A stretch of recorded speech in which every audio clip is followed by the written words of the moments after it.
ایک دفعہ یہودیوں کی عورتوں نے شرارت کی کہ حضرت فاطمہ کو بلاتے ہیں اور ان کی غربت کا مذاق اڑاتے ہیں، معاذ اللہ ثم معاذ اللہ۔ کہتی ہیں گھر آئی عورتیں کہنے لگی حضور اپنی بیٹی کو بھیجیے، ہمارے گھر میں شادی ہے، ہم چاہتی ہیں یہ وہاں لوگوں کو تبلیغ کریں، دین کا پیغام دیں۔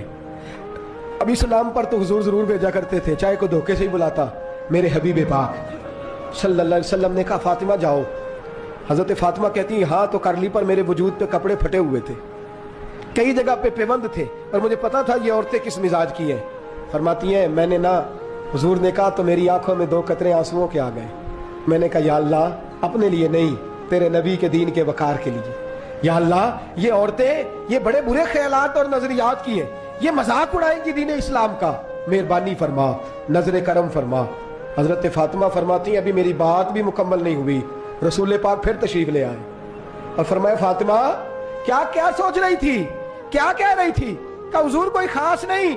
فرمایا نہیں کچھ تو کہہ ہی رہی تھی، کچھ تو سوچ ہی رہی تھی۔ کہتی ہے میں نے بادشاہی کے نظارے گھر میں دیکھے، کچھ تو سوچ رہی تھی۔ حضور کیا ہوا؟ فرماتے ہیں حضور نے چادر مبارک کھولی، اندر سے جوڑا نکالا، فرمایا پتہ نہیں تو نے کیا سوچا ہے، جبریل جنت سے جوڑا لے کے پہنچ